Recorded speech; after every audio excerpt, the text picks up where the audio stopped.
Good morning, everyone. We have a good group today. Thank you, Mark, for that ministry of music. We have a few announcements this morning that I'll start off with, and we'll see if we have any additionals to add. There is coffee hour after service today, and it does look delicious down there. I would like to thank Anna and Ron for helping with the flower outside cleanup around the grounds this past week. We also have an extra collection for the offertory. A jar will be passed for the collecting of Capital campaign, which is offering for the church camps. We still have the sign up for help on Chili Supper Tuesday, November 7th. The sign-up sheets are on the counter in the entrance. The monthly mission is the Matthew 25 prescription bottles or donations for the shipping of those bottles. Just a reminder that next weekend is daylight savings, so you make sure you turn your clock back Saturday before you go night-night. Otherwise, you're going to be here too early. And Monday, November 6th at 8:30 a.m., anyone that can, we'll be cooking the pasta for the chili. Any other announcements for the church? Dennis? Just a reminder, there is a wedding here next weekend. So that wedding is on Saturday. AJ Plum will be married here in our church. So if you have anything you need to do, just I guess try to stay away Friday night and Saturdays. They were at the wedding here. Okay. If you have any church things to do, try to avoid Friday evening, Saturday, because there will be the rehearsal and then the wedding on Saturday. And Mark has been asked to play, so he's been practicing really, really hard. Any other announcements? Marge? I might be interested to know that Reverend Matheny has an interim ministry in Illinois. We can't remember the name of the town, but anyway, he has accepted that until they get a pastor. And of course, Donna is with him, and as we've announced before, she's cancer clear right now. Very good, very good. Any other announcements? Okay, then let's stand for our call to worship. May the peace of God rest upon your busy lives so that you may be quieted into prayer. May the love of God flow through your worship words that they may be alive with opportunities for service. May the grace of God seek your every need, and may the restless gospel set your hearts afire. Amen and amen. Let's join together now in our opening prayer. We thank you, gracious God, that you hear us when we pray to you. Make us bold to trust you. Make us patient to wait on you. You open wide the door to your heart when we knock. Help us to respond by opening to you. Through the grace of Jesus Christ. Amen. Let's join together in our opening hymn, Ye Watchers and Ye Holy Ones.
Please be seated. In a spirit of confession, please join together with me in our prayer of confession. O God, whose very name is love, we mean to do well, but our intentions are sometimes discarded. We try to be faithful, but we are sometimes diverted by many things. We do not wish to harm anyone, but for lack of consideration, we sometimes hurt those we love the most. We sympathize for those who suffer more often than we act with them. We sometimes refuse to accept the help of others because we are unwilling to admit our needs. We too can say with the man who came to you, Lord Jesus, I am not worthy that you should enter my house. Only say the word, and I shall be healed.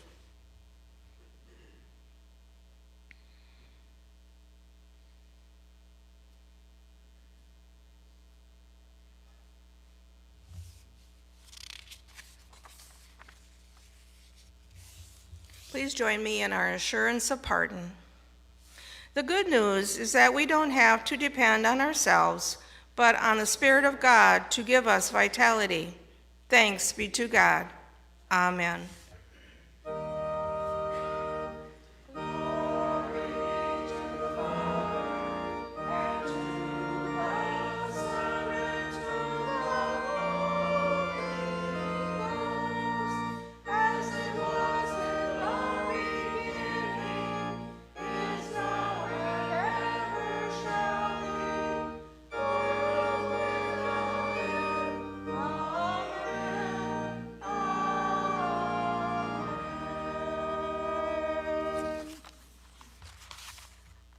As a sign of reconciliation with God and with one another, take this time to greet those around you.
be seated.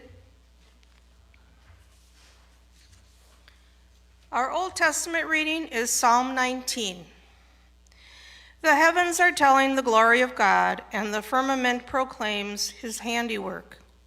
Day to day pours forth speech, and night to night declares knowledge. There is no speech, nor are there words. Their voice is not heard.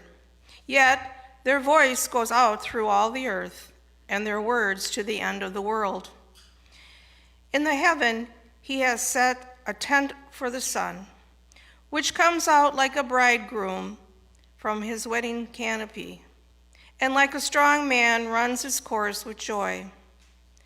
Its rising is from the end of the heavens, and its circuit to the end of them, and nothing is hid from its heat. The law of the Lord is perfect, reviving the soul. The decrees of the Lord are sure, making wise the simple. The precepts of the Lord are right, rejoicing the heart. The commandment of the Lord is clear, enlightening the eyes. The fear of the Lord is pure, enduring forever. The ordinances of the Lord are true and righteous altogether. More to be desired are they than gold, even much fine gold, sweeter also than honey, and drippings of the honeycomb. Moreover, by them is your servant warned. In keeping them there is great reward. But who can detect their errors? Clear me from hidden faults. Keep back your servant also from the insolent. Do not let them have dominion over me. Then I shall be blameless and innocent of great transgression. Let the words of my mouth and the meditation of my heart be acceptable to you, O Lord, my rock and my redeemer.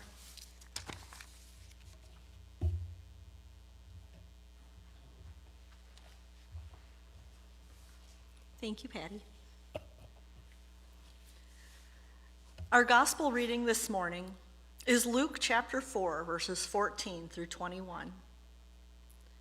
Then Jesus, filled with the power of the Spirit, returned to Galilee, and a report about him spread through all the surrounding country. He began to teach in their synagogues and was praised by everyone. When he came to Nazareth, where he had been brought up, he went to the synagogue on the Sabbath day, as was his custom. He stood up to read, and the scroll of the prophet Isaiah was given to him. He unrolled the scroll and found the place where it was written, "The Spirit of the Lord is upon me, because he has anointed me to bring good news to the poor. He has sent me to proclaim release to the captives and recovery of sight to the blind, to let the oppressed go free, to proclaim the year of the Lord's favor." And he rolled up the scroll and gave it back to the attendant and sat down. The eyes of all in the synagogue were fixed on him. Then he began to say to them, "Today this scripture has been fulfilled in your hearing."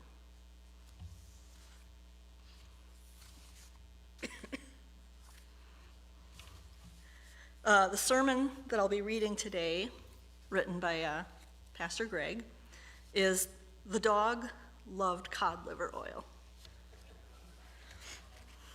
It's a good story. Question: how many of you have dogs or cats? Quite a few. How many of you have had to administer oral medication for your fur-covered family member? Not easy, is it? Kind of like wrestling with a Tasmanian devil. I know that we have, over the years, had to try and get medicine, be it a pill or a dropper of liquid medication, into the mouths of our cats, and like many of you sometimes thought we were being sneaky when we put that medication into one of our pets' treats or meals. Sometimes it works, and sometimes not, right? In my research for this message, I came across this story about a woman trying to give her dog some cod liver oil. A woman read somewhere that dogs were healthier if fed a tablespoon of cod liver oil each day. So each day, she followed the same routine. She chased her dog down until she caught it, wrestled it down, and managed to force the fishy remedy down the dog's throat. Until one day, when in the middle of this grueling medical effort, the bottle was kicked over. With a sigh, she loosened her grip on the dog so that she could wipe up the mess. But to her surprise, the dog trotted over to the puddle and began lapping up what had been spilt. The dog loved cod liver oil. It was just the owner's method of application the dog objected to. Sometimes I think something like that has happened to the good news of the kingdom of God. It has been so poorly presented to us that we have never been captured by its attractiveness and its power, kind of like the story of the dog and the cod liver oil. And in our passage from this morning, we have Jesus beginning his ministry after being baptized by John the Baptist. Jesus was young, he was charismatic, and he was bold. So when Jesus gets up in the synagogue in Galilee and reads the scroll from the prophet Isaiah, you might say he was proclaiming his mission statement. He reads, "The Spirit of the Lord is upon me, because he has chosen me to bring good news to the poor. He has sent me to proclaim liberty to the captives and recovery of sight to the blind, to set free the oppressed, and announce that the time has come when the Lord will save his people." Let's think about the setting where Jesus made the bold proclamation, Galilee. Galilee was an area north of Palestine. Galilee was surrounded by non-Jewish nations. It was kind of a crossroads. Galilee was a lush area with extraordinary fertility. Many of the trees indigenous to the area grew there, like olives and figs, terebinth, palms and cedar, pomegranate, and more. But the people were hungering and thirsting for the Messiah. I am sure that they heard many prophets speak in their lifetimes prior to Jesus, but Jesus was different. In him, they saw hope. Hope.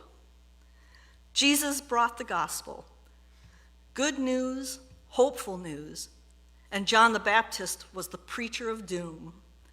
Obviously, John the Baptist paved the way, but the way he talked about God and about faith was kind of like the poor woman trying to force her dog to take his cod liver oil. As in any age, the people Jesus encountered were hungry for hope. The poor and the poor in spirit desperately needed that hope. Those who were shackled and blinded with their guilt, their shame, their grief, desperately needed that hope. I think often about those in our world who are so morally injured because of some bad mistake that they made that they crucify themselves on the altars of guilt or shame, and who end their pain by taking their own lives because they see no forgiveness. I ran across this tragic story this week. It is a sad story, but is also a story of forgiveness. Jungle Aviation and Radio Service, or JARS for short, the flying department of the Wycliffe Bible translators, had flown thousands of hours over a 25-year span without one fatal accident before April 7th, 1972. On that day, a Piper Aztec lost its right engine and crashed in Papua New Guinea, killing all 7 persons aboard.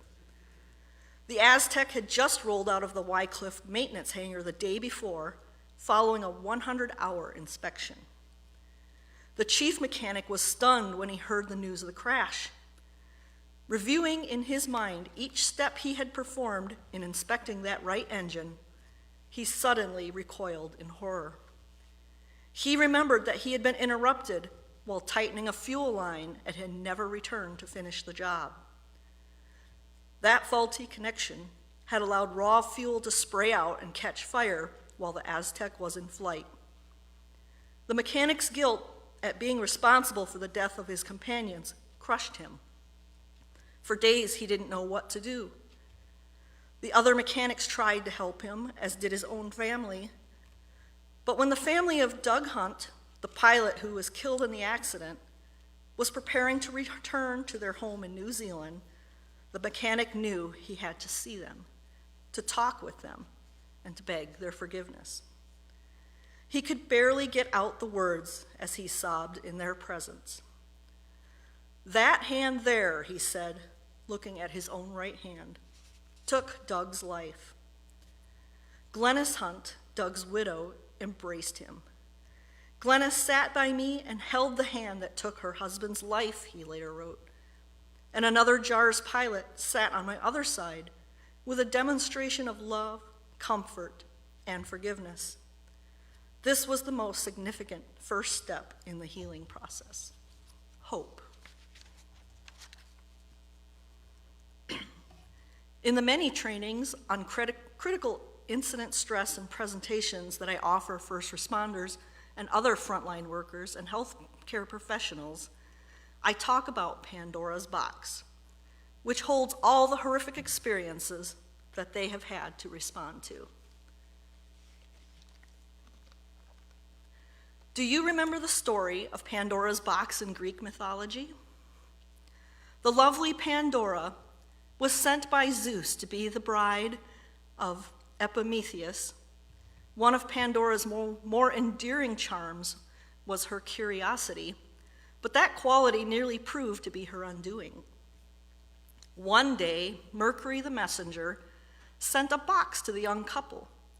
It was meant for them to enjoy, but under no circumstances were they to open it. Well, of course, that's the story of the forbidden fruit. Told that she could not do it, it became the thing that she desired the most to do. So one day she pried it open and peeked inside. And suddenly out flew swarms of insects that began attacking them. Both lovers were stung with the poison of suspicion, hatred, fear, and malice. Now the once happy couple began to argue. Epimetheus became bitter, and Pandora wept with a broken heart. But in the midst of the quarreling, they heard a tiny voice cry out, "Let me out, to soothe your pain." Fearfully, they opened the box again, and this time, a beautiful butterfly flew out. It touched the couple, and miraculously, their pain was healed, and they were happy again. The butterfly? It was hope. It is hope that sustains us. It is hope that soothes our pain. Hope has been left in that box, hadn't it? Jesus is that supreme hope. In that hope, Jesus brings supreme love, the depths of which we can barely grasp in our human minds. Jesus brings good news of great joy for all people. I close by sharing a portion of a lovely poem about hope. It is titled, "Do You Still Have Hope?" I'm going to shorten it just a little bit, but listen to its message. If you can look at the sunset and smile, then you still have hope. If you can find beauty in the colors of a small flower, if you can find pleasure in the movement of a butterfly, if the smile of a child can still warm your heart, then you still have hope. If you can see the good in other people, if the rain breaking on a rooftop can still lull you to sleep, if the sight of a rainbow still makes you stop and stare and wonder, if the soft fur of a favored pet still feels pleasant under your fingertips, then you still have hope. If you meet new people with a trace of excitement and optimism, if you give people the benefit of the doubt, if you still offer your hand in friendship to others that have touched your life, then you still have hope. If receiving an unexpected card or letter still brings a pleasant surprise, if the suffering of others still fills you with pain and frustration, if you refuse to let a friendship die or accept that it must end, then you still have hope. If you look forward to a time or place of quiet and reflection, and if you still watch love stories or want the endings to be happy, then you still have hope. If you can look at the past and smile, if when faced with the bad, when told everything is futile, you can still look up and end the conversation with the phrase, "Yeah, but," then you still have hope. Hope is such a marvelous thing. It bends, it twists, it sometimes hides, but rarely does it break. It sustains us when nothing else can. It gives us reason to continue and courage to move ahead when we tell ourselves we'd rather give in. Hope puts a smile on our face when the heart cannot manage. Hope puts our feet on the path when our eyes cannot see it. Hope moves us to act when our souls are confused of the direction. Hope is a wonderful thing, something to be cherished and nurtured, and something that will refresh us in return. And it can be found in each of us, and it can bring light into the darkest of places. Never lose hope. Jesus is the bringer of the greatest hope the world will ever know. And yes, that hope brings light to the darkest of places. Amen.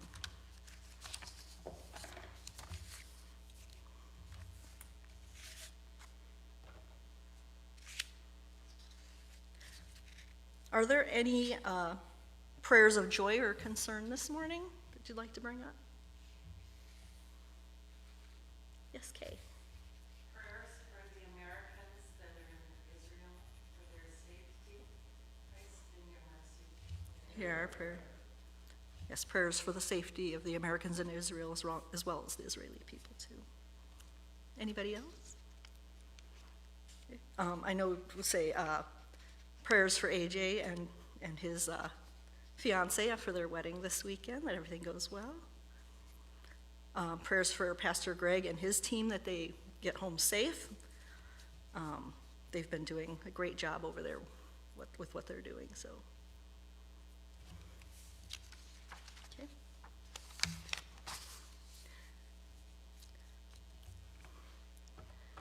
All right. Please pray with me.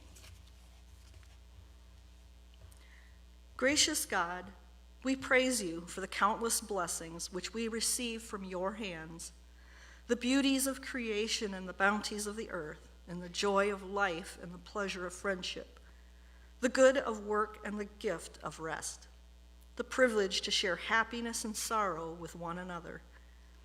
We lift up our prayers to you, and we also pray together saying, Our Father, who art in heaven, hallowed be thy name. Thy kingdom come, thy will be done, on earth as it is in heaven. Give us this day our daily bread, and forgive us our debts, as we forgive our debtors. And lead us not into temptation, but deliver us from evil. For thine is the kingdom, and the power, and the glory forever. Amen. Richly and abundantly, God has blessed us. Would the ushers please come forward to collect our offering?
Gracious and always loving God, we've been asked to accept these gifts which we, your people, offer up to you.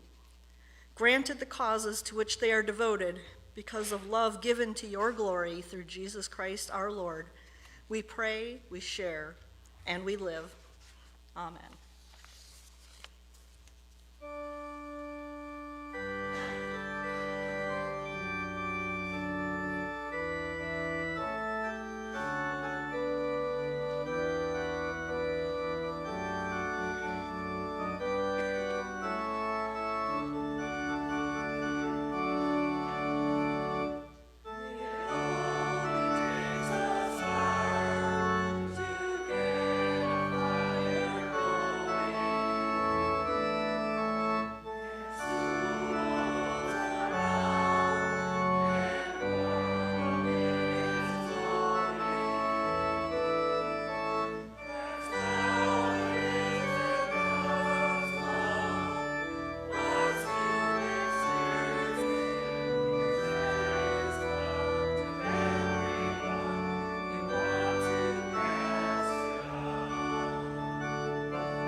May the strength of God sustain us.